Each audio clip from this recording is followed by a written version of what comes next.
Next on Channel 4, things take an unexpected turn with Siamese ghosts. Yeah, so we're ex-Siamese twins, but as you can see, we're ghosts. We're still like that. We're Siamese ghosts. Yeah.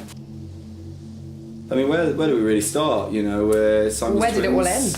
Is I think the question on everyone's lips, isn't it? Because when you see a ghost, you do think, how did that happen? Why did that? Yeah, I guess when we were born, we were born Siamese twins, but I was born about 2 months before. It was really hard for our mother because, I was like hanging out.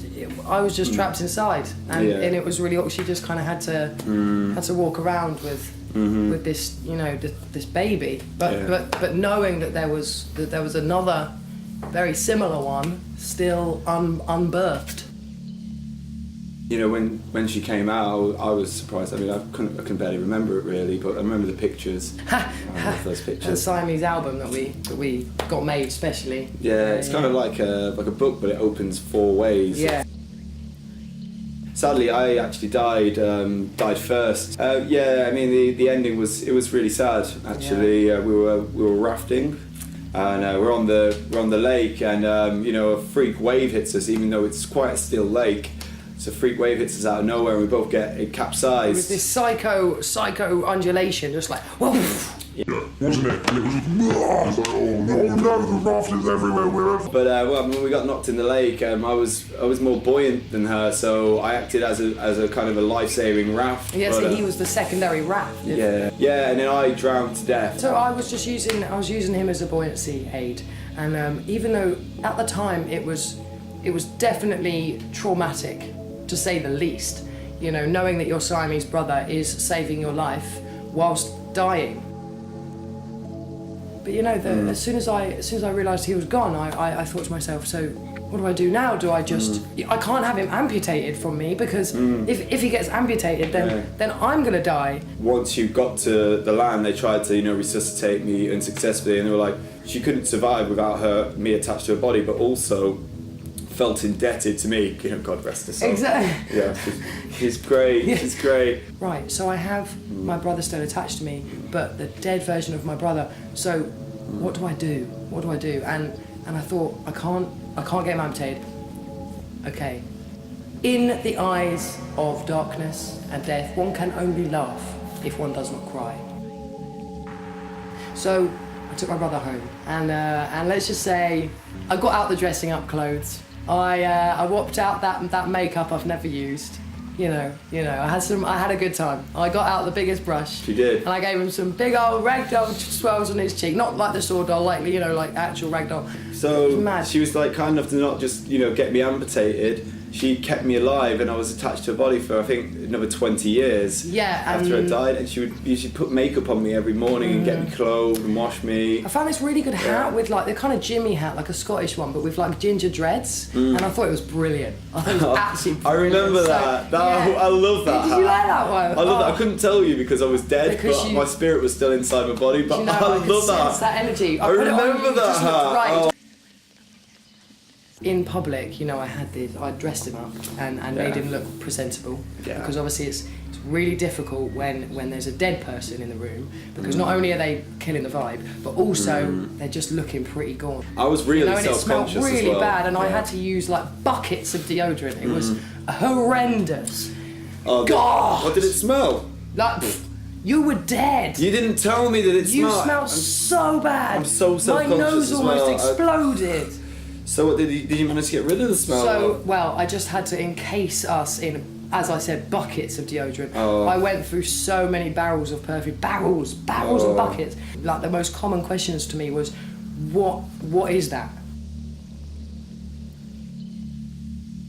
I mean, you get kids like saying stuff and pointing, and then you get the odd dog that nibbles on your ankle, your sliding weird. Ankle, because obviously it just scrapes. I did have a scuffle with an Irish Greyhound once. Yeah, and eventually once all the moisture had left my body, everything started to just become like a bit like a mummy. If you can imagine someone unwrapping a mummy, it was just like black, thin. It was bone. It was like a really badly stricken banana skin. Yeah. When you leave them for like a year. Yeah, let's say that, but imagine 20 years.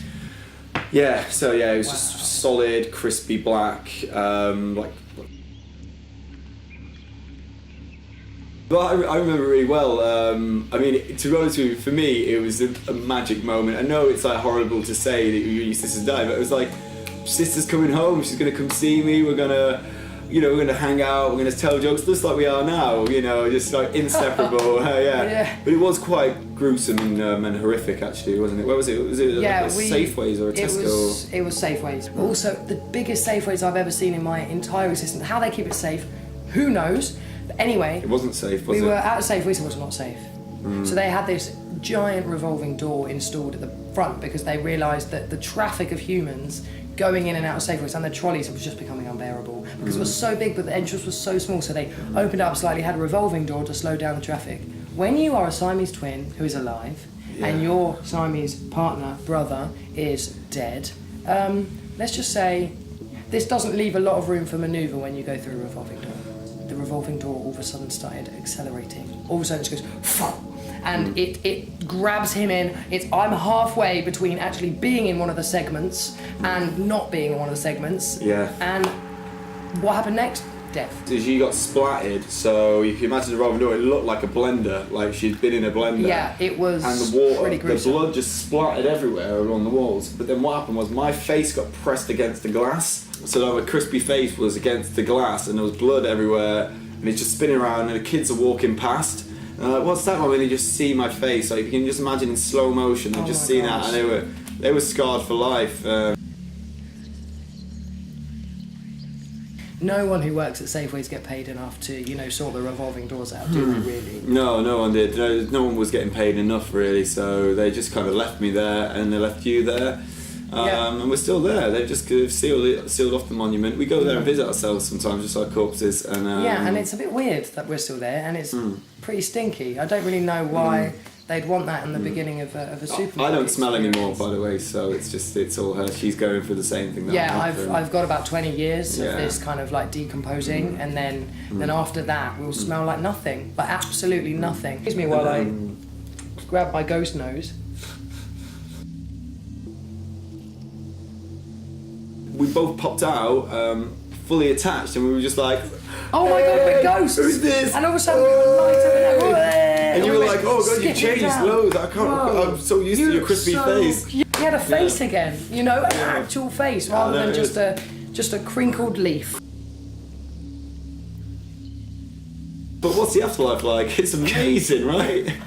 And you want to go through what we went through because it's bloody amazing. Oh man, there is so much fun to be had, so much fun to be given. I really don't have much, need to go around haunting people. Oh, but she loves a bloody good haunt, and so I just watch. That's what we do. We go. I've got to say, I'm definitely prone for a bit of mischief. Cheers. I do like a solid prank, and who better to prank than who's our favourite? Delia Smith. Oh, she is asking for it. I like to drag my brother along, and I don't think he minds. Do you mind? Oh no, I really enjoy it. Oh, just addicted to freaking mischief. Right, she'll be mixing up some next concoction, and I'll be there thinking, okay.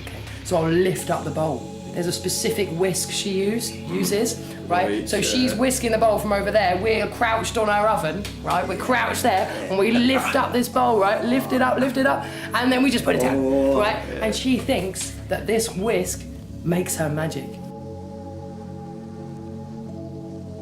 So her friends are gathered around the table waiting for the bowl to get lifted up because Delia thinks that she's magic. Yeah. And then what we do is we don't lift the bowl up so that her mates think that she's fucking mental. She's like going off the rails. And we watch her sometimes. She is mental. She talks to herself and all sorts of stuff when she's on there. She's fucking crazy. She even, makes peace offerings to different root vegetables. Yeah. It's a bit bizarre. She's got a shrine devoted only to quinoa. Yeah, that is. I couldn't even pronounce it until I heard her saying it, singing it when she was in the shower. She was all thought it was quinoa. Quinoa. She said, yeah, I thought it was quinoa. Quinoa.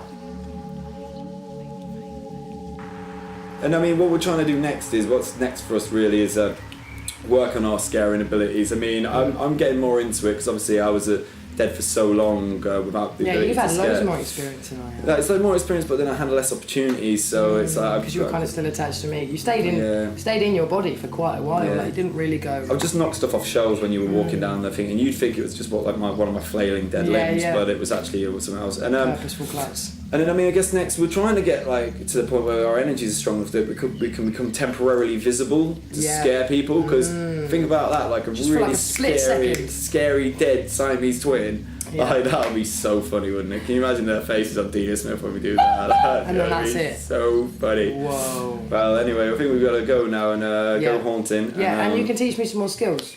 Because I feel like you're going to be, you've got. I've got a lot of 20 years spirit power, experience but now. not that much experience of, because I've been quite strong. So, Yeah. all right, well, see you later.